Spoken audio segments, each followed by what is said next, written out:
Welcome to South Africa, Zuid-Afrika, Afrika do Sul. More than a year has passed since the 2010 FIFA World Cup, and expected tourism spin-offs haven't materialized. With more beds for hire than people to sleep in them and long-standing establishments closing, South Africa's tourism industry is in a spin. Clive Bennett of Cape Town's prestigious One and Only Hotel is getting to grips with running one of the country's most talked about properties in a city with too many king-size beds. We're not seeing the growth we should be seeing. And you couple that with the surplus number of hotel beds, sadly, there are going to be closures. Shamwari Game Reserve in the Eastern Cape is one of South Africa's best-known safari brands, specifically targeting the foreign market. The reserve's Tom Yeager says even for them, business isn't good. We haven't seen the figures that we've actually anticipated. Some say it's a drop of 30%, some say it's less than that. We've definitely seen a big drop. Between the two are bed and breakfast and guest houses. Former South African Tourism Chair Liz Westby-Nunn runs a prominent accommodation marketing operation catering to this very market. We've had about 52 closures in the industry so far this year. Big hotels, small hotels, guest houses, game lodges, countrywide, so it's not confined to any specific area. This hotel was one of three in a group. The representative on site said they closed all three, in the process cutting close on 200 jobs. SA Tourism Rasheen Singh says they can't tell how deep the wound is yet. We will have to look at the figures around jobs when they do come out at the end of 2011. Monde Magwalisa is a lodge manager at Lalibela Game Reserve in the Greater Addo region of the Western Cape, a popular destination. There's quite a lot of people who lost their jobs because of recession and stuff, and it was quite a bad experience. For someone who was milking cows not too many years ago, it was tourism that gave Monde opportunities. We had to wake up very early to get to work, like 4 o'clock, to get to the dairy shed to start milking the cows. The One and Only is light years away from Lalibela and Monde's milk shed, yet the pressures affecting both operators are ultimately the same. We had an artificial economy here up till the World Cup because the government was expending substantial sums of money on upgrading of the airports, the roads, and all the infrastructure that went with it, which was quite right. Yet while we were on a spending spree, other parts of the world were fretting about their finances. People in Europe and North America just do not feel as wealthy as they were prior to 2008. And now the hard times have arrived here too. The thing is, the recession arrived post-World Cup, and that's where we are today. Heather Gutierrez is president of the Southern African Tourism Services Association, SATSA, the industry's umbrella body. She has a different take and thinks the global recession is a convenient excuse for the shortfall in visitors. There is a 4% growth within tourism worldwide, and we're not seeing it in South Africa. In fact, we're seeing a huge decline in tourism into South Africa. Gutierrez believes there are very definite reasons for the lack of visitors and that they started after the World Cup. We didn't actually capitalize on that. There was absolutely no post-2010 marketing campaign for South Africa. We had all the hype going up to it, and then South Africa went dead. People don't come to a country that goes dead. SA Tourism sees it a little differently, although you'd imagine they'd work with the same figures. By the end of April, we had more than 2.7 million tourists arriving into South Africa, which is a 7.5% increase on 2010. In marketing terms, South Africa should be a soft sell. It has great hotels, good infrastructure, wildlife, and even nice people. But apparently that's not enough. And the fact is South African tourism doesn't have enough money to effectively be in the face of the international consumer. We are not on their television programs. We don't pop up between, well-known soapies. The marketing budget that we have is minuscule compared to what our competitors have. And yes, we would like to be out there more visible. And this despite a successful FIFA World Cup.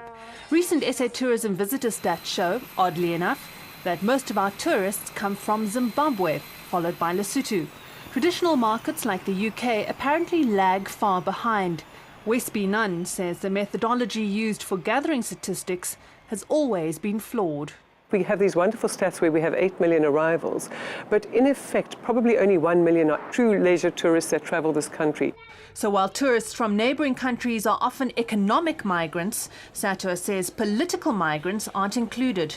The people who come here to seek asylum are not counted in the numbers that we have. And you could also exclude the many thousands of South African expats returning home to visit family and those passing through OR Tambo en route to Botswana and neighbouring countries.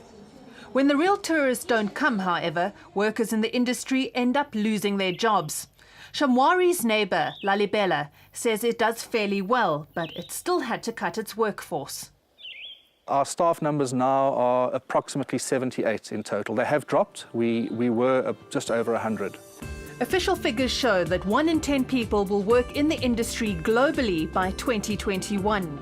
3 million people will be employed this year alone. Tourism is widely acknowledged to be the cheapest way of creating jobs. We as an industry have been mandated by 2020 to create 250,000 jobs in South Africa. We sit there with shock and horror, realizing that when you've actually got hotels closing, that means staff loss. There are more retrenchments going on at the moment than actually employment. So the tourism industry was tasked with creating jobs, 250,000. Now you're in a position where hundreds of thousands of jobs are being lost. Why is that happening? I think fundamentally because, number one, we developed a huge infrastructure, particularly post-1994 through till the World Cup. So we had all those years of developing lodges, developing hotels in the major metropolitan cities and so on and so forth. So you now end up with an oversupply, a declining arrival situation, and businesses have no option but to start laying staff off. Which South Africa, in the current climate, simply can't afford. The funding for tourism needs to be materially increased, and the ways and means found to get the number of the inflows of tourists to South Africa back again, be that allowing or making access for charter airlines to come into South Africa and to make it attractive for them. Almost as one voice, the tourism industry feels that government should allow more airlines into the country, bringing more tourists, which will create those jobs. The founder and CEO of Protea Hotels, Arthur Gillis, says the key lies with our national airline. We call on government to make a decision as to whether South African Airways is a business for profit, in which case it needs to generate a profit and stand on its own 2 feet and compete, or alternatively, is it an opportunity to bring people to this country? We believe it should be the latter. From Cape Town to London, cut-rate specials are spread across the internet in an effort to attract tourists.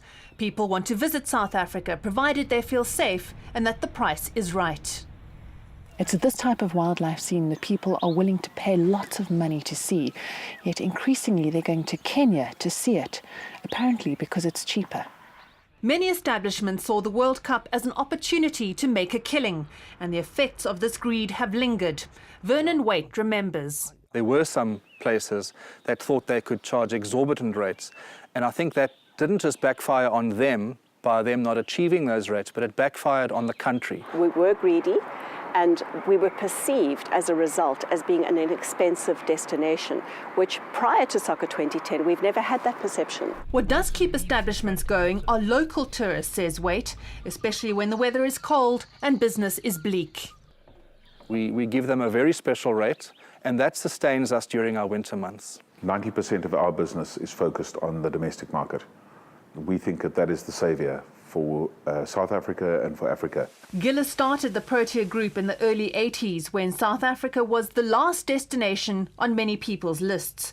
He says the tough times are no reason to panic. The situation that we face today is no different to what it was like then. Maybe there are a few more hotels, the players have changed, but the reality is very similar. As for Monde, if he wasn't in tourism, his reality would be very different. Yeah, definitely I'll be still milking cows. Most of my friends that I grew up with are still doing the same old job, milking cows.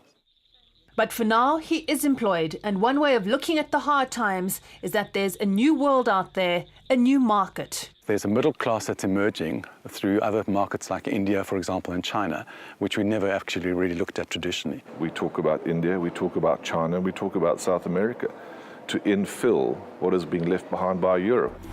With Cape Town recently voted top international destination in a TripAdvisor survey, surely it's now time for the industry and government to apply their collective brains to growing tourist numbers, so the whole country can reap the benefits.